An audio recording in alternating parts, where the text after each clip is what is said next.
Hello friends, welcome to Trident chef.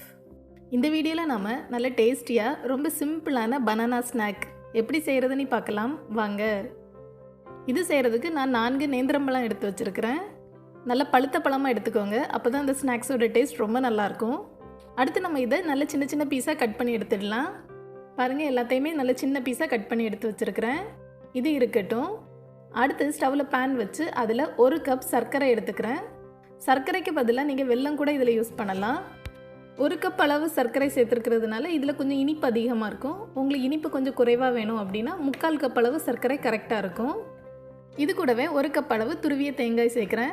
நல்லா ஃப்ரெஷ்ஷாக துருவி சேர்த்துக்கோங்க, அப்போ தான் அதோட மணமும் டேஸ்ட்டும் ரொம்ப நல்லாயிருக்கும். இந்த இரண்டையும் சேர்த்து நல்லா மிக்ஸ் பண்ணி விடுறேன். ஸ்டவ் மீடியம் ஃப்ளேமில் இருக்கட்டும். நம்ம இந்த இரண்டையும் நல்லா மிக்ஸ் பண்ணி விட்டுட்டே இருக்கிற நேரம் சர்க்கரை எல்லாம் உருக ஆரம்பிச்சிடும். 5 நிமிடம் போல் இதை மிக்ஸ் பண்ணி விட்டுட்டே இருக்கிறேன். இப்போ பாருங்க, சர்க்கரையெல்லாம் நல்லா உருகிடுச்சு. இது போல் சர்க்கரையெல்லாம் நல்லா உருகி வந்த உடனே நம்ம 1/2 டீஸ்பூன் அளவு ஏலக்காய் பவுடர் சேர்த்துடலாம்.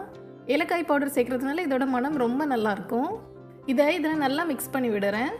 அதுக்கப்புறமா இதில் நம்ம சின்ன சின்னதாக கட் பண்ணி வச்சுருக்கிற வாழைப்பழத்தை சேர்த்துடலாம். எல்லாத்தையும் சேர்த்து 2 நிமிடம் நல்லா வதக்கி விடுறேன்.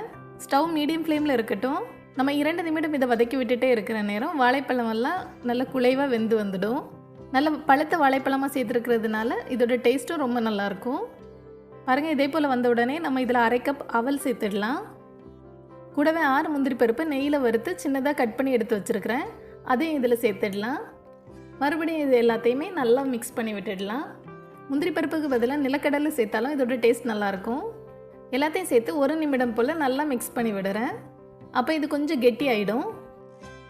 பாருங்கள், இதே போல் கொஞ்சம் கெட்டியான பிறகு நம்ம இப்போ ஸ்டவ் ஆஃப் பண்ணிடலாம். ரொம்ப சூப்பராக ரெடி ஆகிடுச்சு. அடுத்து நம்ம இதை ஒரு பவுலில் எடுத்துக்கலாம். இது கொஞ்சமாக ஆறட்டும். கையில் பிடிக்கிற அளவு சூடு வந்த உடனே நம்ம கையில் கொஞ்சமாக நெய் தடவிய பிறகு இதை சின்ன சின்ன பாலாக உருட்டி எடுத்துடலாம். ரொம்ப பெரிய பாலாக இல்லாமல் கொஞ்சம் சின்ன பாலாக உருட்டி எடுத்துக்கோங்க. பாருங்கள், இந்த சைஸில் பால் உருட்டி எடுத்துருக்கிறேன். இதே போல் நம்ம இது ரெடி பண்ணி வச்சுருக்கிற எல்லாத்துலேயுமே சின்ன சின்ன பாலாக உருட்டி எடுத்துடலாம். எல்லாத்தையுமே நான் சின்ன சின்ன பாலாக உருட்டி எடுத்து வச்சுருக்கிறேன். அடுத்து ஒரு பிளேட்டில் கொஞ்சமாக பிரெட் க்ரம்ஸ் எடுத்து வச்சுருக்கிறேன். நம்ம உருட்டி எடுத்து வச்சுருக்கிற சின்ன பால் எல்லாத்தையுமே இந்த பிரெட் க்ரம்ஸில் நல்லா கோட் பண்ணி எடுத்துடலாம். எல்லா பாலையுமே நம்ம பிரெட் க்ரம்ஸில் நல்லா கோட் பண்ணி எடுத்துட்டு அதுக்கப்புறமா ஃப்ரை பண்ணோம் அப்படின்னா வெளியே உள்ள லேயர்லாம் லைட்டாக கிறிஸ்பியாக இருக்கும், உள்ளே நல்லா சாஃப்டாக சூப்பராக வந்துடும். எல்லா பாலையுமே பிரெட் க்ரம்ஸில் நல்லா கோட் பண்ணி எடுத்து வச்சுருக்கிறேன். இனி நம்ம இதை பொரிச்சு எடுத்துடலாம். அதுக்கு ஸ்டவ்வில் கடாயில் எண்ணெயை நல்லா சூடு பண்ணி வச்சுருக்கிறேன். இதில் நம்ம ரெடி பண்ணி வச்சுருக்கிற பால் எல்லாத்தையுமே பொரிச்சு எடுத்துடலாம். ரொம்ப ஈஸியாக நல்ல டேஸ்ட்டாக சீக்கிரமாக நம்ம இந்த ஸ்நாக்ஸை ரெடி பண்ணிடலாம். ஈவினிங் டீ டைமுக்கு இது ரொம்ப சூப்பரான ஒரு காம்பினேஷன். நார்மலான பனானா ஃப்ரையாக நீளமாக கட் பண்ணி பொரிச்சு எடுக்காமல் இதே போல் சின்ன சின்ன பீஸாக கட் பண்ணிவிட்டு கொஞ்சம் அவல் மிக்ஸ் பண்ணி பொரிச்சு எடுத்து பாருங்கள், ரொம்ப டேஸ்ட்டாக இருக்கும். ஒரு சைடு நல்லா ஃப்ரை ஆன பிறகு அடுத்த சைடு திருப்பி போட்டுடலாம்.